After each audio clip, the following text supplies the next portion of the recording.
Okay, I'm on tool propaganda today. It's my theme of the day. What's up, buddy? Here you go. He's like, I never get food. And Chico. What's going on, buddy? All right. I think he's gonna poop. Hold on. All right, he was fooling. So, first, I should have, after I got my certification, I should have, before I went on my own, I have a friend that lives up the street, and he's an e-collar guy. And he uses food now. He didn't used to use food at all.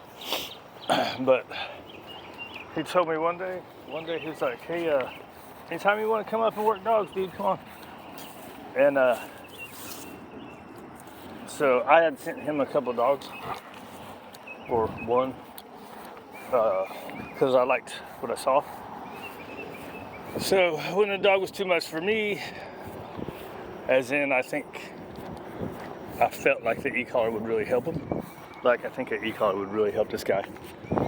So anyways, I should have took the opportunity and gone up and worked with him a few times, because if I would have, then I would feel more comfortable popping him on one. Now I don't know what his sponsor lady, she probably wouldn't care, and I know the rescue wouldn't care because she don't do shit. Where you going, fool? I came over here because this is where you were. So that's what happens when you follow them, right?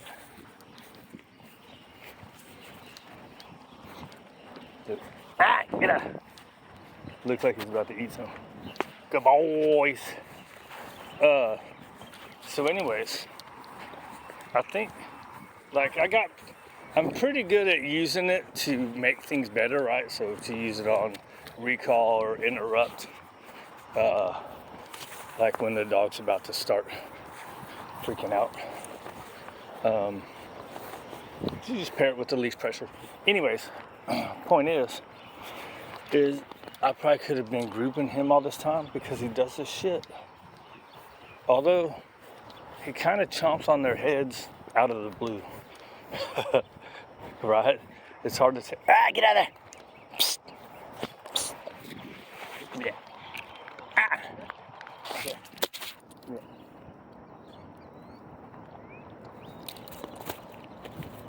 Yeah.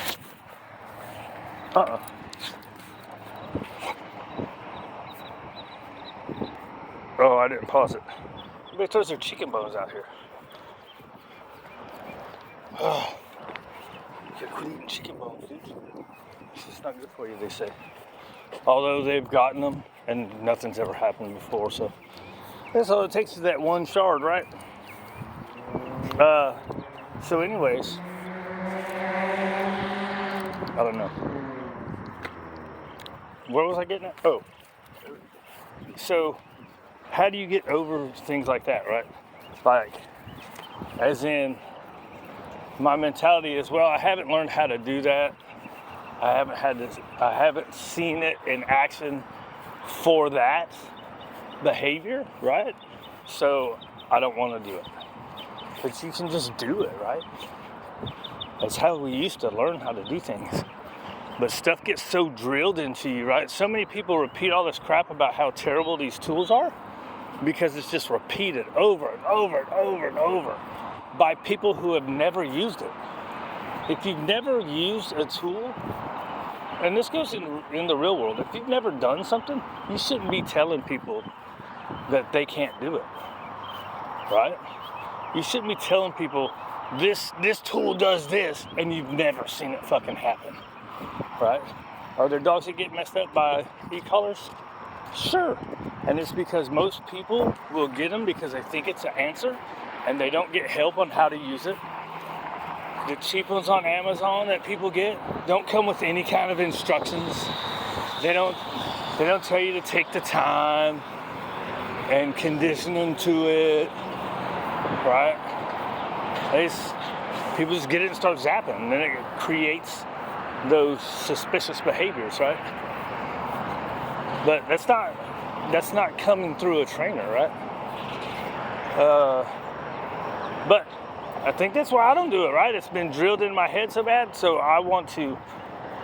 So it gets into, right, so 60% of the time, I think he just wants to play, right? But the other 40%, and look, when he gets the other dog's head in his mouth, he ain't letting go. Now, he's never done any crushing or breaking skin, like, since he's been with me.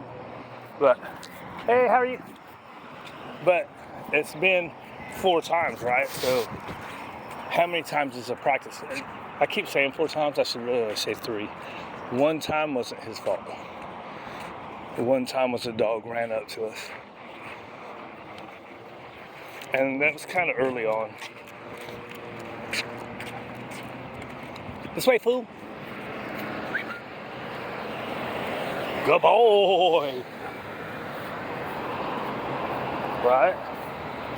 So that gets into the whole think about your sources, right? The problem is the source of the propaganda of how terrible and torturous tools are comes from the schooling system that we have, right? All this nut job positive only stuff, that should be a positive only, and fear free shouldn't be the standard. It should be the ideal goal, right? Every dog we go in, hopefully a cookie will fix everything and do everything right. But that just isn't the case with real animals. Haha, good boys. You want to do some work?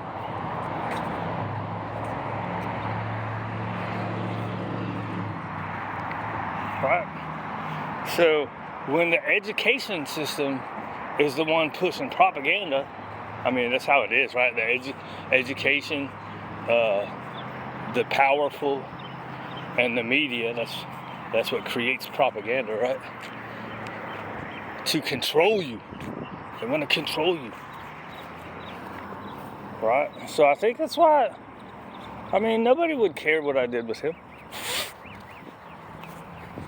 You know, speaking of doing what's right, nobody would care that I stuck an e-collar on him and started working on him.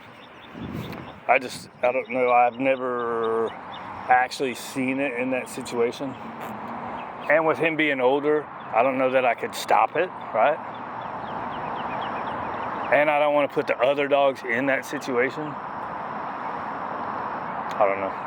Maybe I'm just a big wuss. Maybe I'm just a big wuss these days. Huh. It's hard to regain trust, ain't it?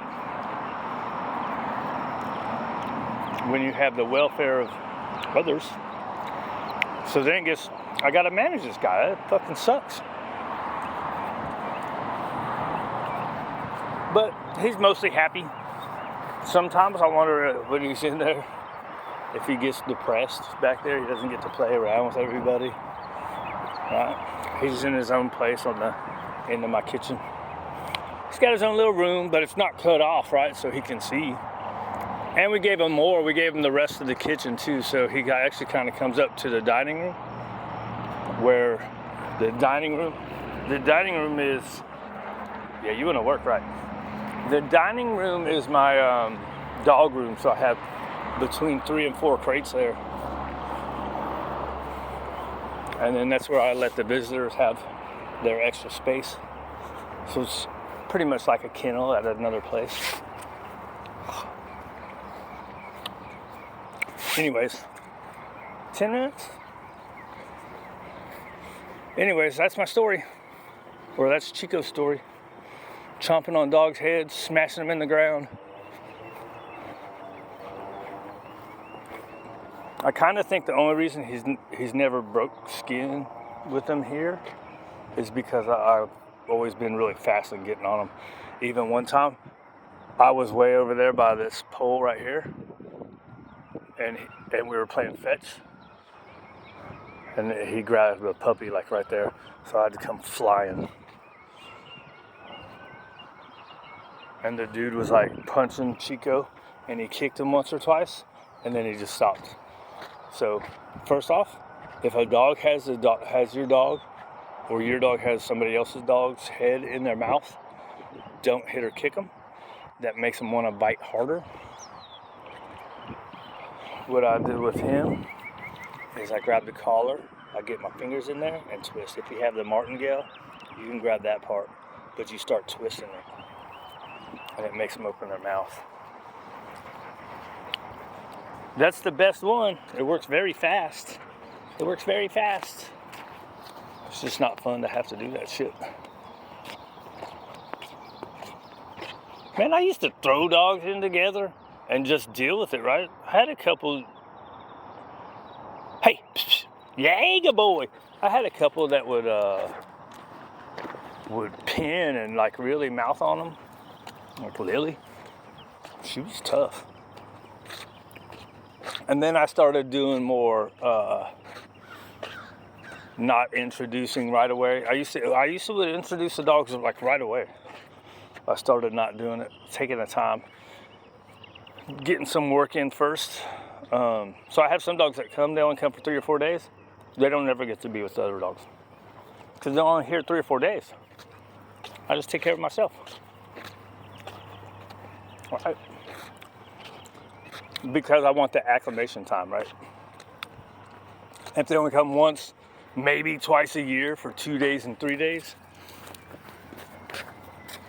to me, it's not worth it. I mean, if they're ippy dogs, right? If they're ippy dogs, that is. Not if they're like super easy, like say Waylon, or a Doodle, Doodles can be mean too, but generally speaking, easy little cupcakes. All right, we're out of here. Yeah. Sorry, buddy. Me and you, we'll do a little work over here in the spot. I can't play with them because heartworms. He can't be running. He's getting his medication now for a month. Anyways, a whole lot of nothing. A whole lot of excuses, boo-hoo, whiny, crying, being a wuss.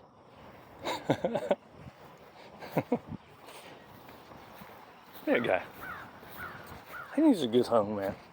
About 5 or 6 people in the family.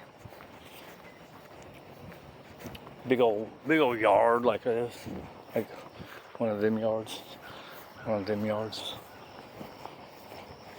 I'll never get it. All right, out of here.